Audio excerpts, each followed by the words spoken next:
welcome to Midnight Whispers. Today, we'll explore a mysterious story about the ability to draw maps of a place that no longer exists. How can I sketch streets and buildings from a place erased by time? Stay tuned to uncover the mystery behind this ability. If you enjoy captivating, mysterious stories like this one, don't forget to hit subscribe and turn on the notification bell so you won't miss any of our videos. Together, let's explore mysteries that transcend time and space. I was 10 when I first drew it. A sprawling village nestled between two hills, with a narrow river winding through its center like a silver snake.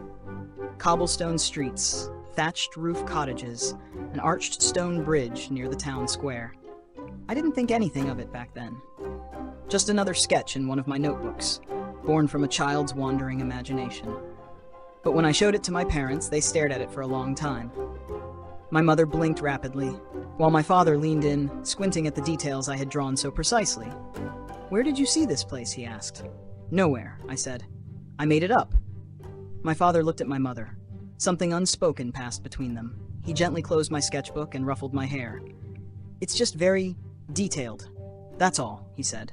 But that night, I heard them whispering in the kitchen. Words like uncanny, her grandfather, and the fire. I didn't understand then. I just kept drawing. The village became clearer with each sketch.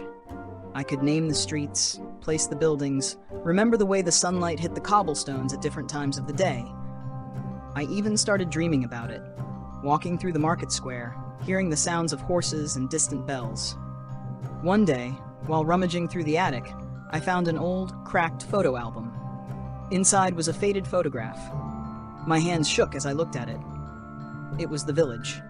The same arched bridge, the cottages, the two hills. It was real. I ran to my parents. My mother took one look and sat down slowly. "You shouldn't have found that," she said. "Why? Where is this place?" My father finally told me. It was called Brenmore, a small village in Eastern Europe where my grandfather had grown up. It was wiped out during the war, bombed, burned, and left to rot.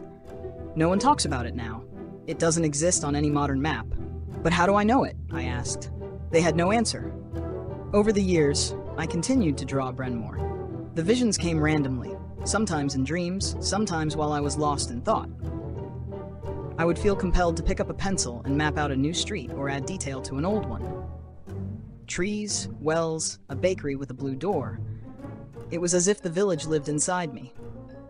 When I was 18, I took my drawings to a university professor specializing in European history. He was skeptical at first until he saw the level of detail. Then he went pale. "You shouldn't know this place," he said. "I only know of it because of rare wartime archives." He showed me an old brittle map from 1937. It was identical to mine. The professor asked if I had ever been to that region. I hadn't. I had never even left the country. He published an article about my drawings calling them phenomenon of memory transmission. Others speculated about genetic memory, ancestral trauma, or reincarnation. I didn't care about the theories. I just knew I had to keep drawing. When I turned 25, I traveled to the area where Brenmore once stood. There was nothing. Just grass and scattered stones. But when I stood there, I could feel it. The air thick with presence, like voices just out of reach. I walked to where I knew the bakery once stood. I closed my eyes and saw it clearly. The woman inside kneading bread, the smell of yeast and flour. I knelt down and dug at the earth. Just beneath the surface, I found a shard of blue-painted ceramic. From the bakery. Years passed. My drawings became more intricate. I published a book called The Lost Village, featuring my maps and renderings.